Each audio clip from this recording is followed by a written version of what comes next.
Security expert Femi Aratokun-Ale joins me live in the studio for more on this development. What do you make of government response at this time? Particularly, do we know the number of people that have been abducted on that train? Femi, you see, thank you for having me and good evening, Nigerians. This is a very sad situation when we look at the situation with insecurity, journey management with our roads, air, and the way we travel and the way we do business. It shows that the government are concerned, but I think they are kind of a little bit out of touch, out of ideas, because the real people plying all these roads, going on the train, are the common citizens. Now, I think some hours before the train attack, I was in your studio here and still talking about the airport attack. And the next thing, I personally said it, that the airport attack happens to be a test. Barely 24 hours, the train attack happened. Even up till now, are you trying to tell me that the rail and everything is safe right now? No, it's not yet safe. Then that simply means we need to do more. And the governor of Kaduna, he said the right thing. We need to do more.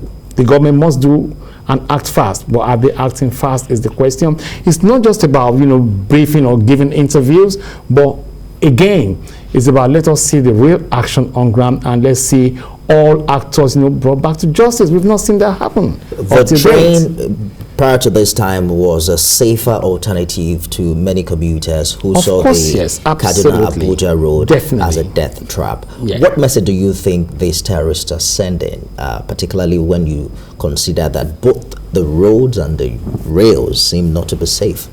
Okay, we've not really heard of anything like rail attack in the past, but they see that as an alternative because there's so much loopholes when building this rail project thing, because it was built, but there was no security involvement in the build up to the construction and to the delivery of the rail project. So they see that as a loose end that they can actually act on and bring the real devastation they want to do, which simply means they want to make a statement. Yes, they've been able to make it, but how do we recover from it? Just like the news said, the trauma is still there for passengers. Anybody that wants to board this train now will start thinking and start looking again. Is it right for me or is it not right for me? Do not forget, we have the Abuja-Kaduna rail. What is happening to Lagos-Ibadan as well? What have we learned so far from this one? And again, how do we put security in place?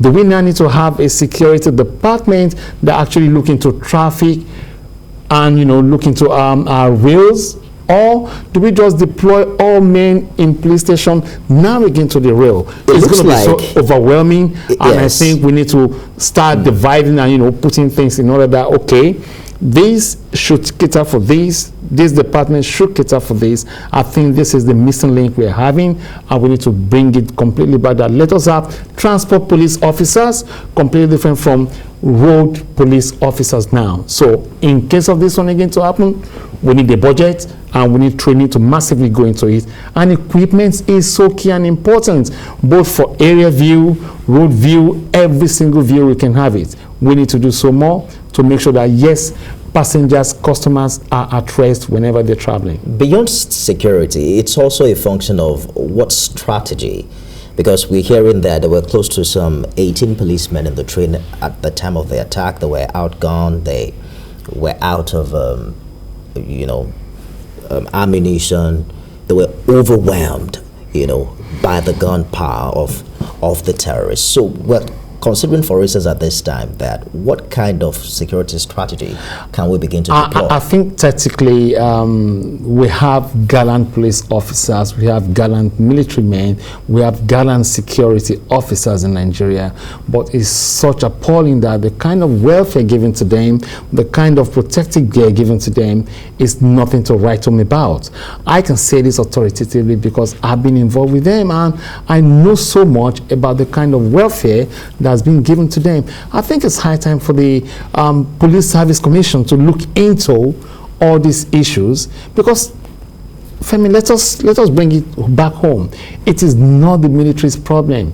It is not the Navy's problem. It is not the Air Force problem. This is a complete internal affairs that the police should be able to handle. But we've made them so powerless that they don't even know where to go. They don't even know where to run to.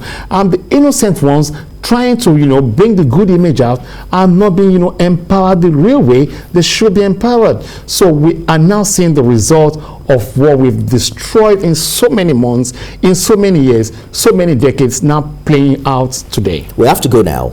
How optimistic are you that we have all of the resources required to return the over 100 people that have now been abducted back safely? Well, the strategy must be very strong. It must be very they must be very proactive, and if they can do all this, as I've said, bring perpetrators to justice, not just mere say or just paperwork, then we're good to go. Security expert Femi Aratokun-Ale, thank you for talking to us tonight. Thank you so much for having me.